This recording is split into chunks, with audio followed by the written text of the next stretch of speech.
there's no support systems for when you're in women in music, really, for songwriters, for producers, for artists, for independent artists, for sound engineers, all of that. Like, there's no support for women and mums doing these jobs. There's no work experience, there's no guidebook, and every child is different. So how can you prepare for something that you just don't even know what they're going to be like? You go through pregnancy and whatever, and for the first time you're like, what the hell, is this meant to happen? Is this meant to happen? What's going on? And then you birth a human being and you're just supposed to be this overnight sensation, you know what I mean? The Parent Playbook.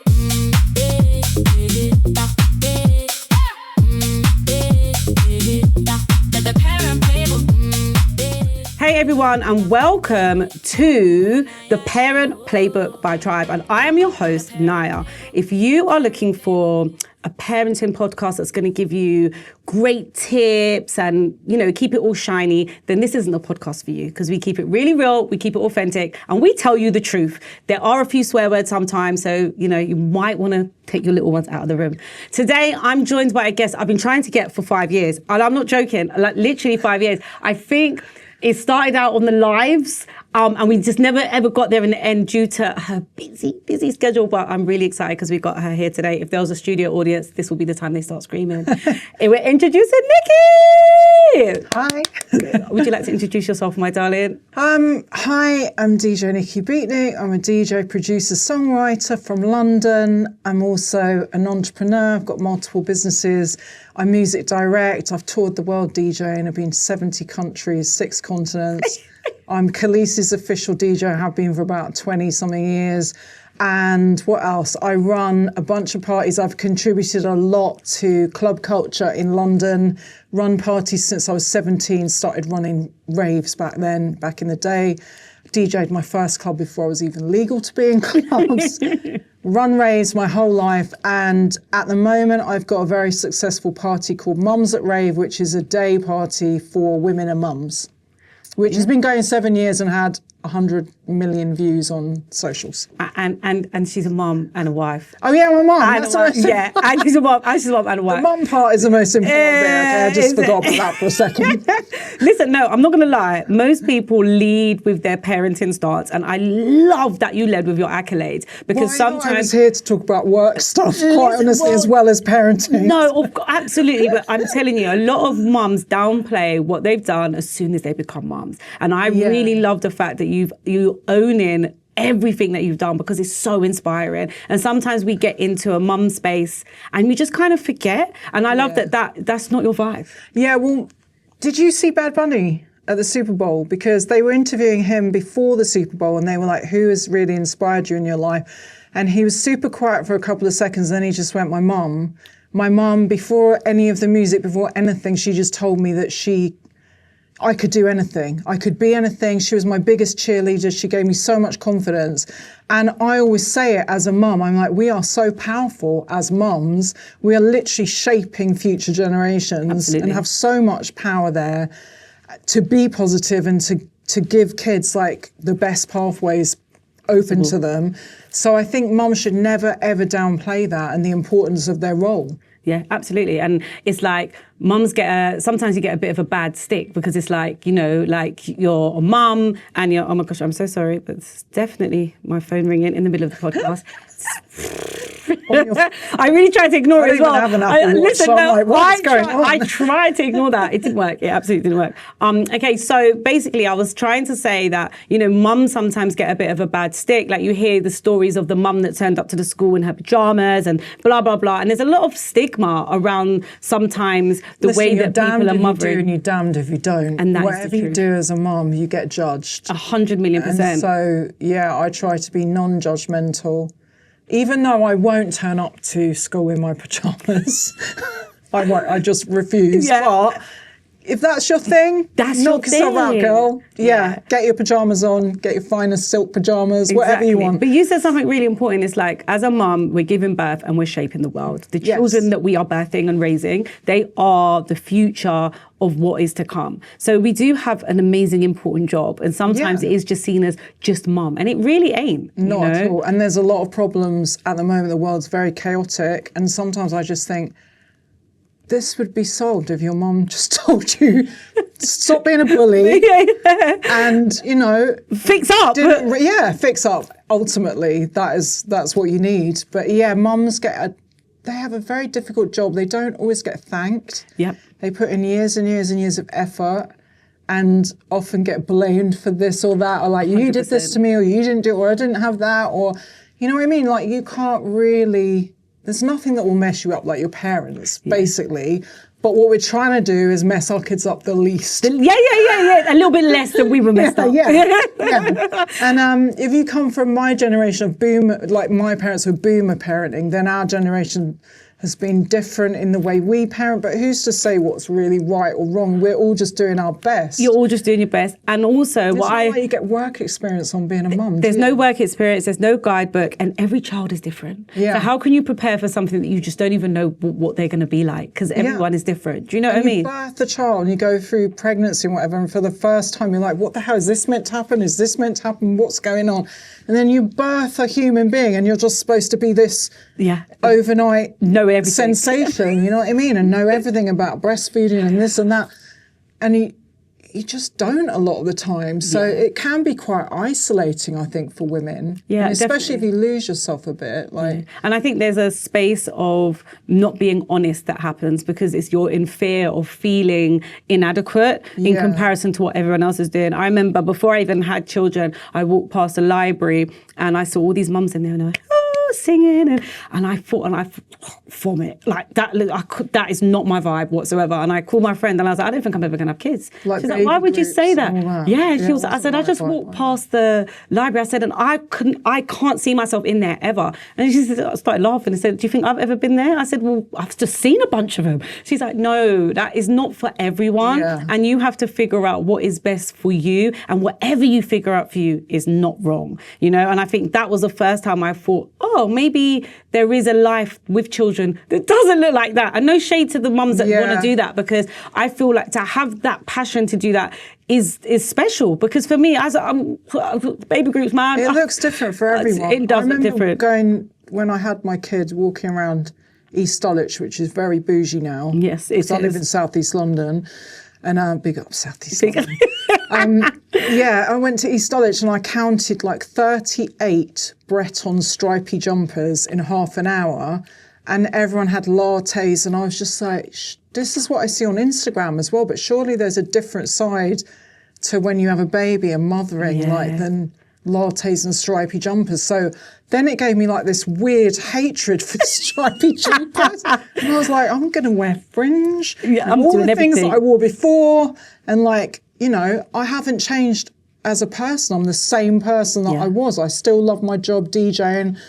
I was in clubs DJing pregnant until 4 or 5 days before I gave birth. Wow. And on 2 tours, on tour buses, sleeping in those coffin beds. Pregnant, and hopping up on stages and stuff, like 8 months pregnant. Wow.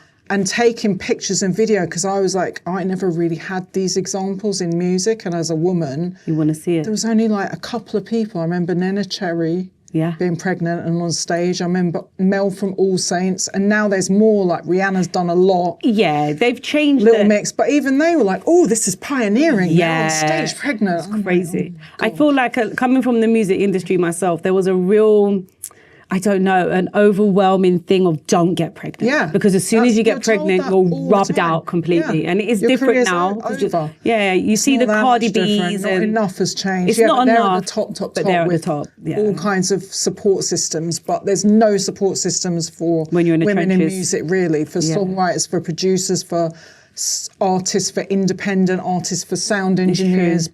All of that, like, there's no support for women and mums doing these jobs. Yeah. There just isn't. And touring DJs, forget it. Yeah, no, it's true. And you're kind of just forgotten, Yeah. They're just like, But they do tell you forever that it will ruin your career if you have kids. 100. I grew up like that. And that's why I think I had my daughter a lot later on in life, because I was always taught, like, this is going to ruin your life. Yeah. No one ever sat me down and said, this could be the making of you. Yeah, exactly. And I feel like it's, like, of all the things I've done, it's the best thing that ever happened to me. But I waited so long because I was in music and told don't do it. Yeah, no, I agree. And I feel like, you know, it's even now when I look at my daughter, I have a different way of talking to her about children than my mum spoke to me. Because I was very much like, don't get pregnant, don't get pregnant. Yeah. No, Yeah, it's going to ruin everything. And now I look at my daughter and think, maybe not wait so long. Like, you don't have to do that. Like, I'm hoping my son doesn't wait too long, otherwise I'll be 108.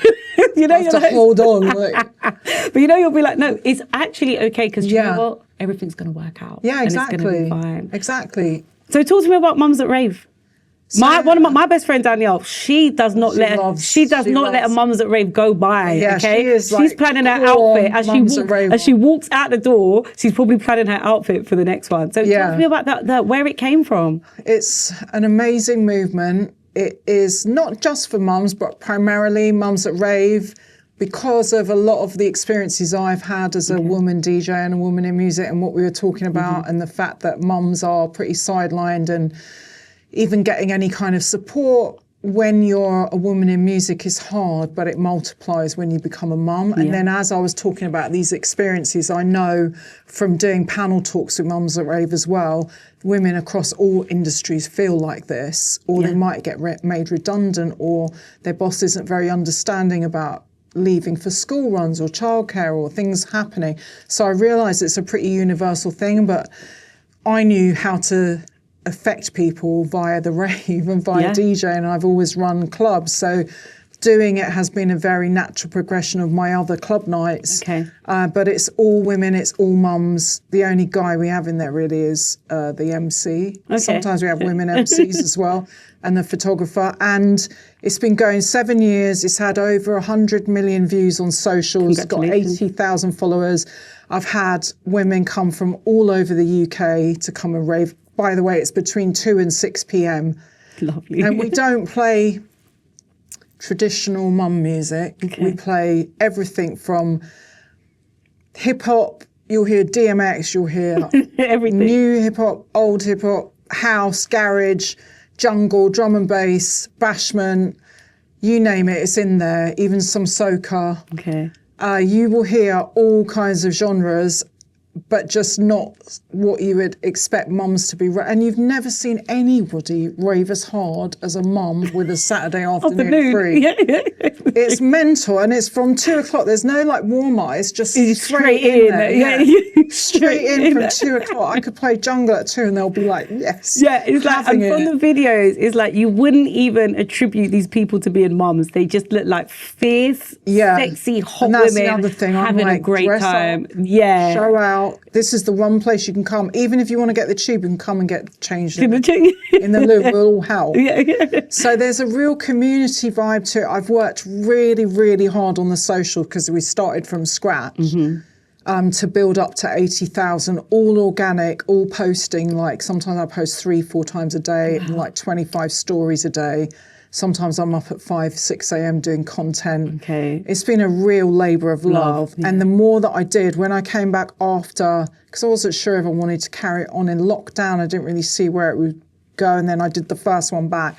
And honestly, it brings you to tears. Like I've had artists come and perform, and they've been so moved by the vibe and the fact that it's all women and the friendliness and everything, that they're like so choked up, they find it hard to actually like, okay, this vibe's so much, like it's overwhelming. And that is the energy that you don't get anywhere else really. And that is like a genuine, it's because I love club culture and parties and raving and everything that stands for, which is community. It's about all different demographics and people coming together. That's what I think raving's about. Yeah. And where you might not meet that person in real life, in everyday life, but you would meet them in the rave. And do you know, it sounds like as well, it's very non-judgmental. It's very non-judgmental. And I think that like sometimes when you're going out, it's just very like, ooh. Well, that's the other thing about mums. We're expected, imagine you have a kid at 20 and then people are like, well, you shouldn't be going out now. You need to your life's over. Relax yourself and stay at home. And you're like, why? Look after your kids. So that is another thing that I really, really, the message of Mums at Rave is to smash those stereotypes of mum life, to smash all the expectations and give yourself grace and have a whole afternoon, a whole day where you can even come on your own. Loads of people come on their own and meet new people. But treat yourself. Like the self-care element of motherhood cannot be underestimated. And I really believe that dancing and music's frequency, without getting airy-fairy, it's just factual, it's frequency. Music can heal, it can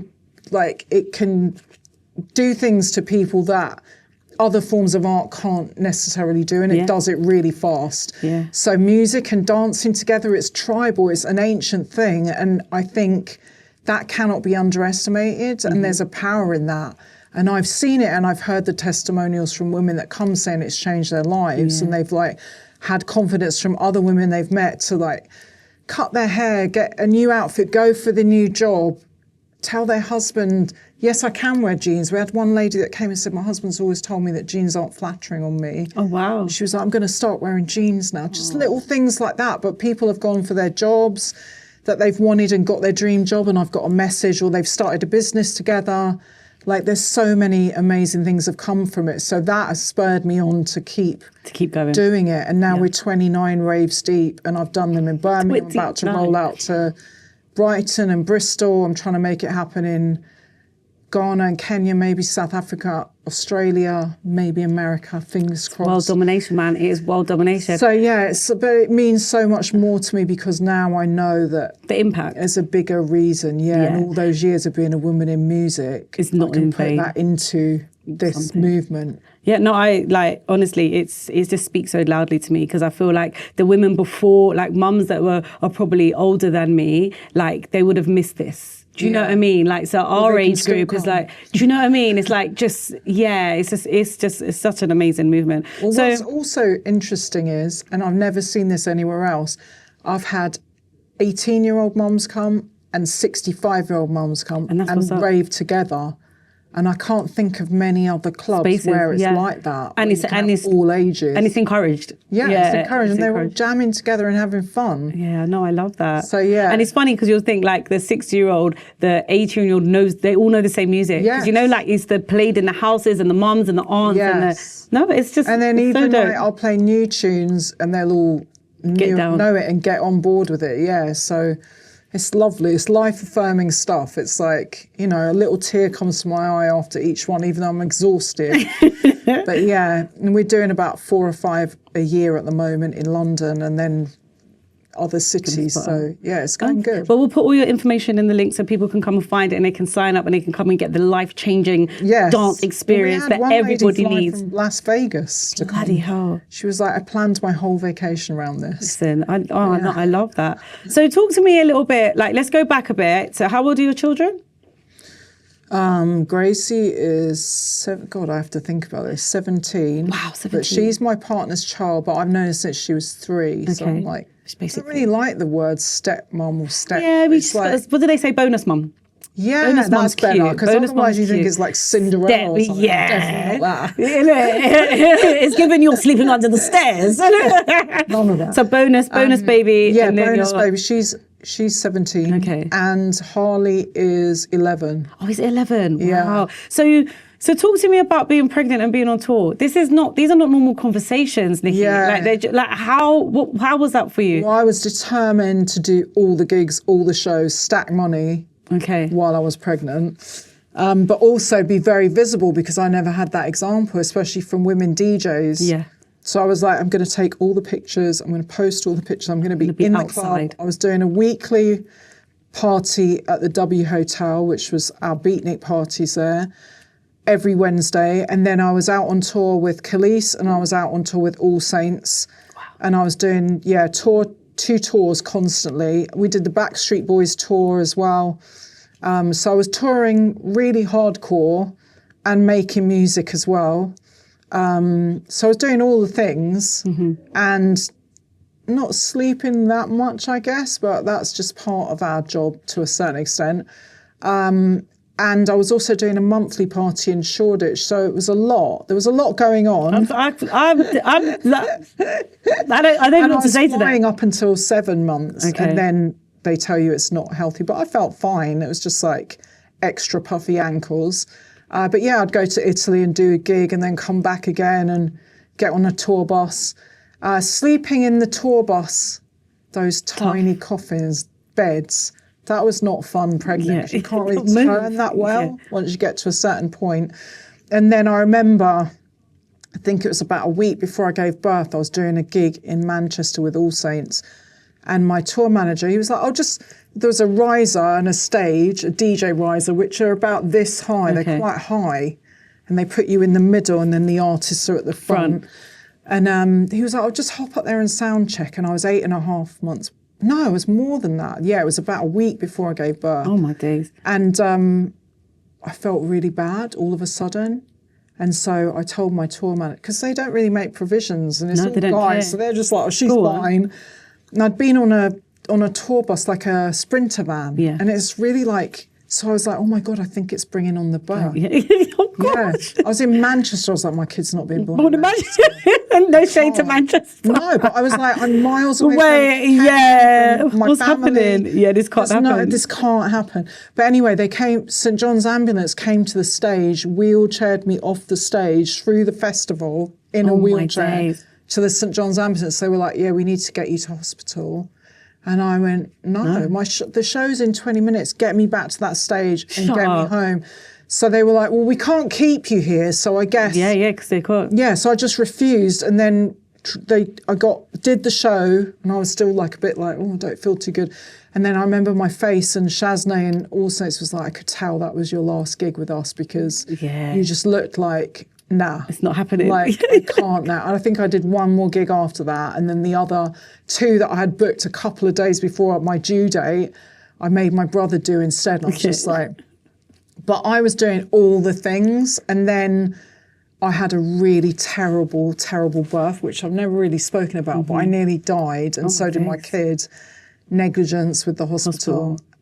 It was horrific. And I couldn't walk for about 6-7 weeks on my own because I lost 4 pints of blood and it was just like horrific. So I'm glad I stacked my cash because I thought my birth would be like my pregnancy. Yeah, I'd have a strong week off and then go back to the club, be fine. I went back after like 6-7 weeks when I could walk on my own. And I was doing press for a record at the time. And I remember my brother had to help me walk to the press thing. Oh, my days. And then I just sat there like, everything's fine. Like women in music do. I was about to say that the power of a determined woman and then add mother on top of that. And add music industry. Yeah, you can literally walk through the depths of hell and smile like nothing is going on. Yeah. Which is a superpower that no one really talks about. Yeah. Because 9 times a bit dumb. It is. It's insane. It really is insane. But it's like if we don't do those things, then we prove their point of, but you're an invalid once you become a mum and once you get pregnant. I actually was an invalid though. Like it was bad. It was really, really bad. I almost didn't make it. My kid didn't have oxygen for like a minute and a half. Wow. And then they realised that they'd messed up. They put me under general anaesthetic, I think, in case it got worse and I didn't make it or whatever. But it was so traumatic. But anyway,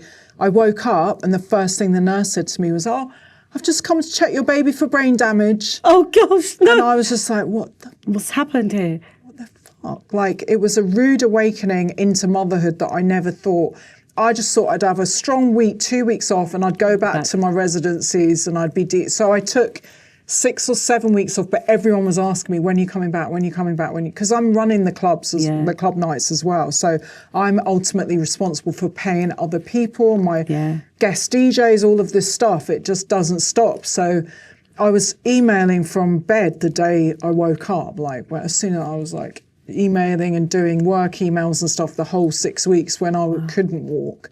And then I went back and did press, and then I started DJing. I had C-section pants on. Ready to go. In the club. And because they'd done an emergency C-section, I don't want to get gross, but they cut through the muscle sometimes. So I didn't heal for like a year or something. Yeah. So I was just back in clubs like but actually pumping breast milk and in C-section pants, not feeling sexy. No, you are such a soldier. I know, but at what point does it become just a bit stupid, you know? I think that's the pressures of it's not only being a woman in music, but being in charge of your own payroll, if that makes sense. It's like earning the money. Yeah, it's that space of, yes, I could do with a little bit more time off. Yeah. but I got to pay the But rent. who has that? Yeah. Yeah, and there's things like we're living in a very many expensive, things, yeah, we're living in which an are just expensive getting world. more expensive by the year, by the way. But yes, exactly. So it's like it's really tough. Like I was talking to someone who's an entrepreneur and like they're sole trader and they got pregnant, and I was explaining to them that if they had set up a limited company, That's what I heard. then you could get statutory maternity pay Yes. because if you're a sole But it's trader, like, I got £120 a week for, I think, 6 or 7 or 8 months, I think, which is a help. it worked. But I listen, think what are now we getting with £120 a week? you ain't getting shit. But I tell you something, what you ain't getting, if on a sole trader's wage, Nothing. nothing. Terrible. They don't get anything. Terrible. You don't get I'd say nothing. to everyone, set up limited companies. Set up a if you limited can. company. Yeah, that's always my tip. Like Yeah. at least set up. And also as well, if some people are like they're employed by multiple limited companies, you can access more than one statutory maternity Ooh, pay. that's good So advice. one of my friends, she was working for 2 separate companies, so she got 2 statutory maternity pays. I was like, oh, I missed a trick there, man. Yeah, Oh, I did missed a too. trick. Yeah, that's Yeah. So just that's a tip for anybody listening. So Yeah. there are things that you can do to safeguard yourself finance-wise. It's not a lot. Yeah. But the sole trader life, can No. be really, really brutal. Plus the tax is worse as well. I feel like Listen, so, it's just we could be here all day. Yeah.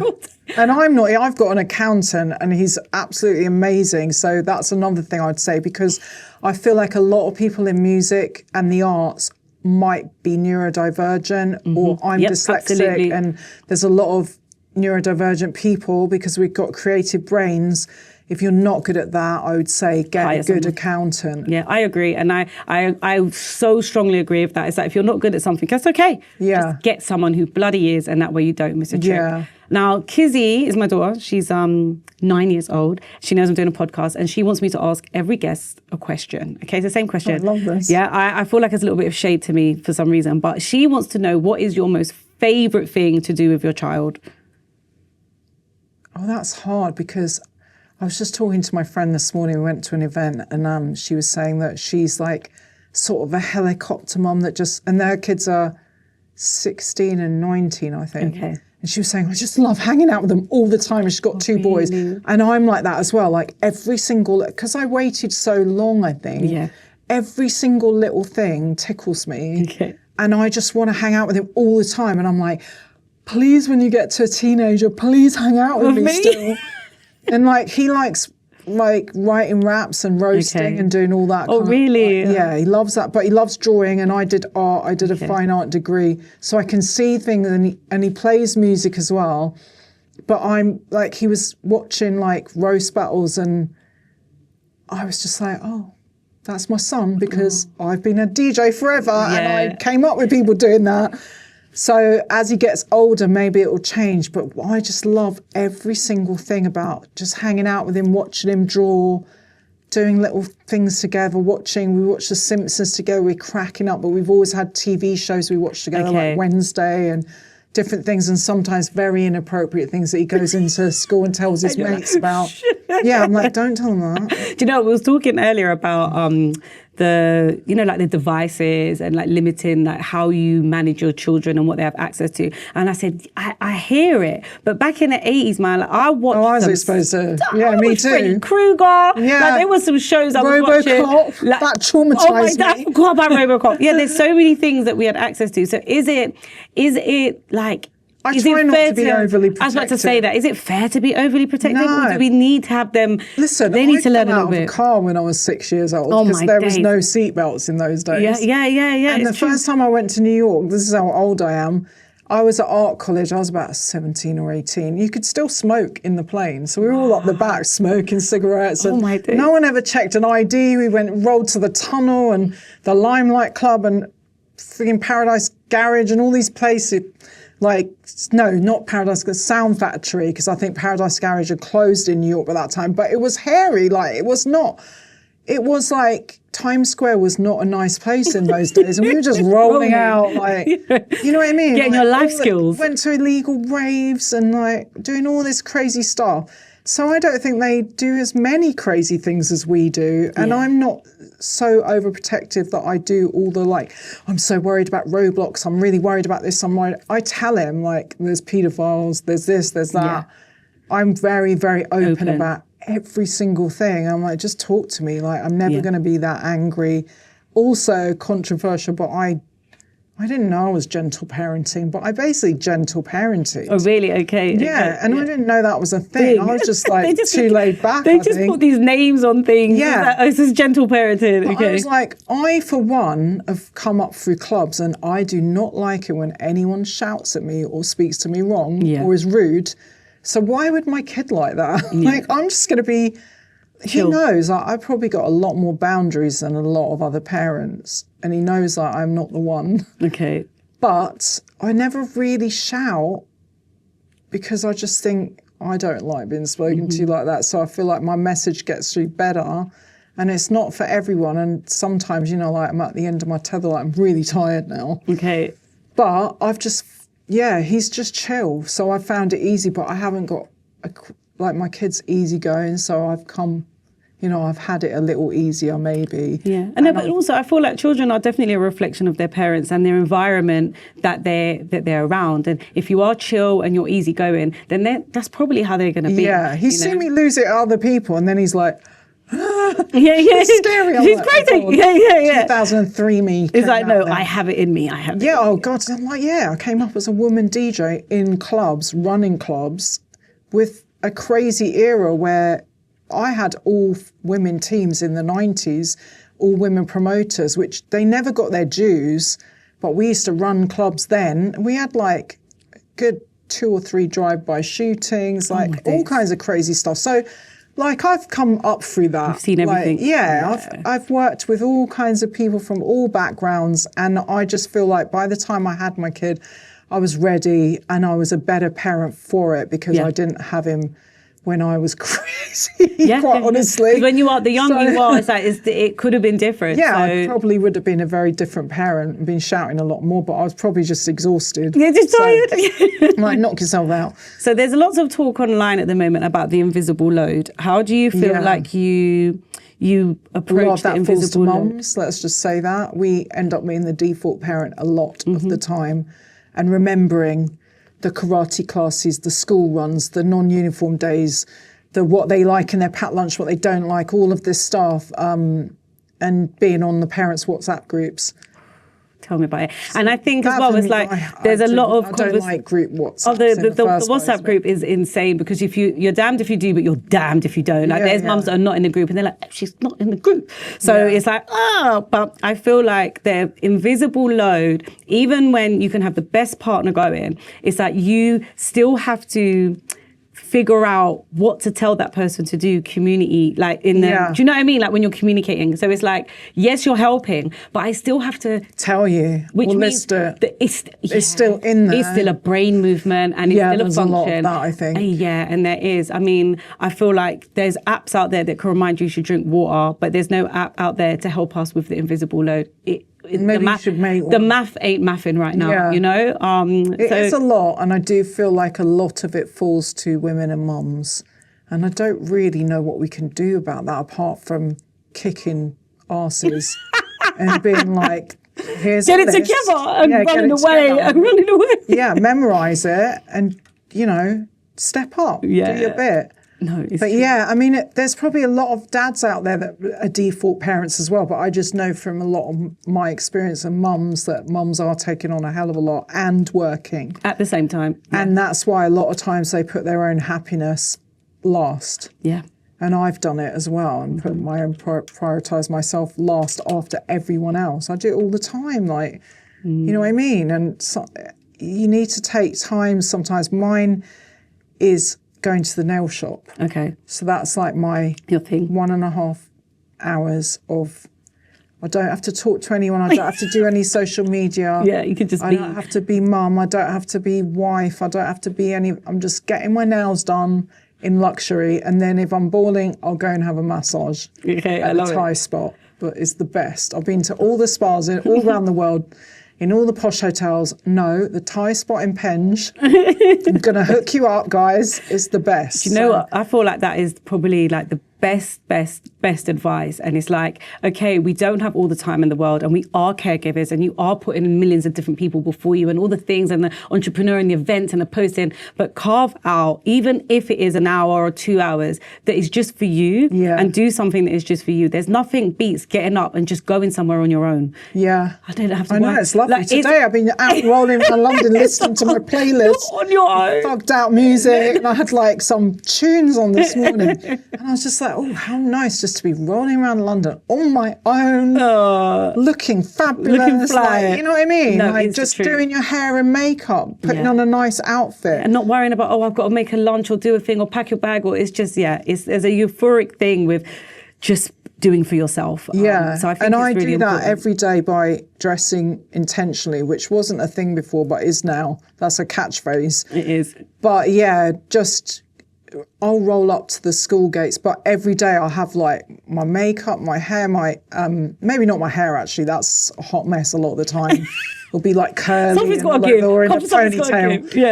Yeah. But I like to be dressed. I like to have a fit.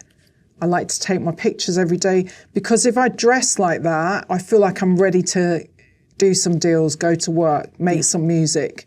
It just helps with like overall mentally feeling better about myself and not feeling like a stereotypical mum, I guess. Yeah. Just the person I've always been, because I came out like this. I was like 4 years old playing records on my grandparents' stereo, standing next to speakers in an outfit styled with a beret. I'm like, He was ready who to is go. this child? But yeah, I came out like this. I was just musical. I always did music. I went to music school from like 6.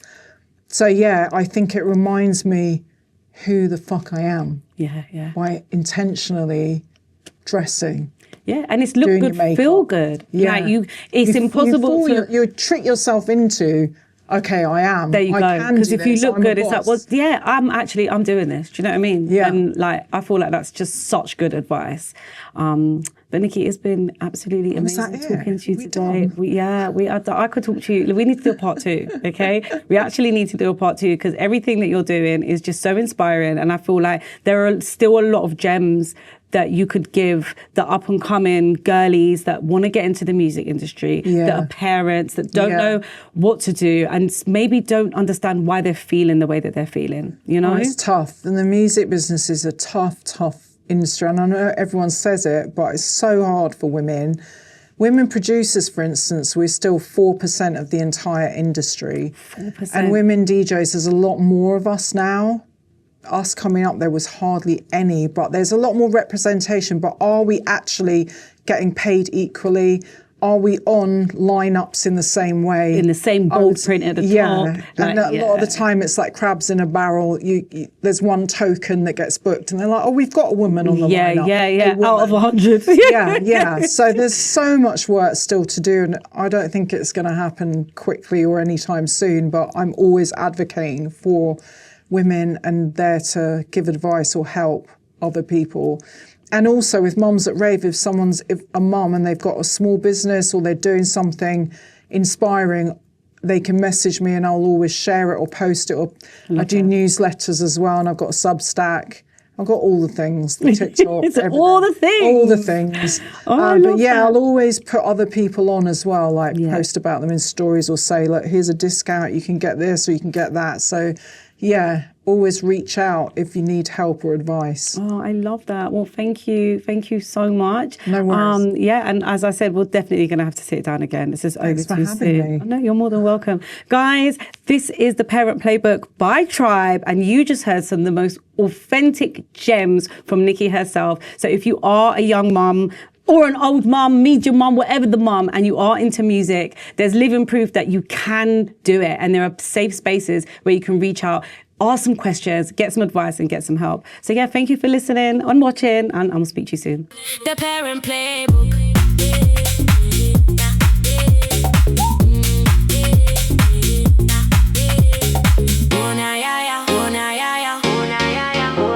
The Parent Playbook.